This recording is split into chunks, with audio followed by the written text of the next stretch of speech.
Can you believe what you have been seeing on CNN today, ladies and gentlemen? Can you believe it? Supposedly, a CNN reporter found Osama bin Laden, took a television camera crew with him, went into Osama bin Laden's hideout, interviewed him and his top leadership, his top lieutenants and colonels and generals in their hideout. This is a CNN reporter with a camera crew. And he came out and told everybody, within 3 weeks, Osama bin Laden is going to attack the United States and Israel. Now, don't you think that's kind of strange, folks? You see, because the largest intelligence apparatus in the world, with the biggest budget in the history of the world, has been looking for Osama bin Laden for years and years and years, and can't find him. A reporter from CNN and his little camera crew got in to Osama bin Laden's secret hideout and conducted an interview. If you don't believe me, tune into CNN. They're probably running it right now as I'm speaking. And if you believe it, you are one of the stupidest jerks that ever lived on the face of this earth. And whatever is going to happen that they're going to blame on Osama bin Laden, don't you even believe it. When in hell are all you people going to wake up?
An examination of the building's steel beams and columns could have shown whether explosives had been used to slice them, but virtually all of the steel was removed before it could be properly investigated, then put on ships to Asia to be melted down. It's important for us to not reveal how we collect information.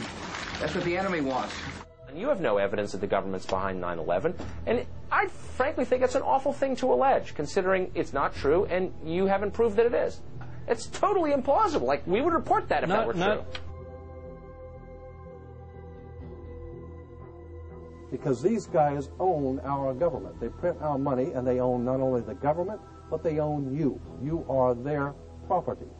So, in other words, these guys print the money, they run the country, and they own you, and they own everything around it. And so they make the laws, and that's why they can decide who can kill who, and who can get away with who, and who can get away with whatever, because they make the laws and they decide, all right?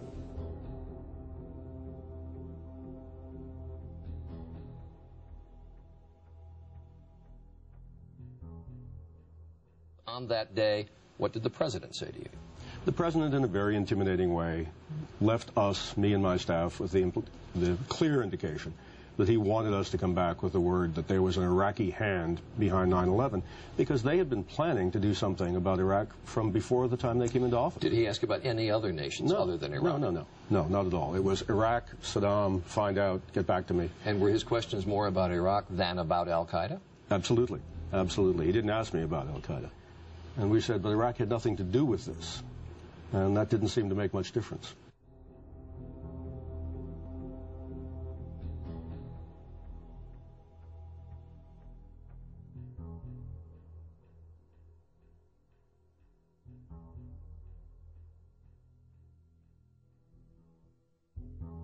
And we'll continue to work together to achieve peace. That's what we want. Freedom and peace. Look at the Council on Foreign Relations. Many members, in fact, the majority, never serve on the executive committees. They never go through any initiation of any kind. They are, in fact, the power base and are used to gain a consensus of opinion. The majority are not really members, but are made to feel as if they are. In reality, they are being used and are unwilling or unable to understand. They may have been or may be members of the Christian or Jewish religion, but that is only to further their own ends. They are, and always have been, Luciferian and internationalists. They give allegiance to no particular nation, although they have used, on occasion, nationalism to further their causes. Their only concern is to gain greater economic and political power. The ultimate objective of the leaders of both groups is identical. They are determined to win for themselves undisputed control of the wealth, natural resources, and manpower of the entire planet. They intend to turn the world into their conception of a Luciferian totalitarian socialist state.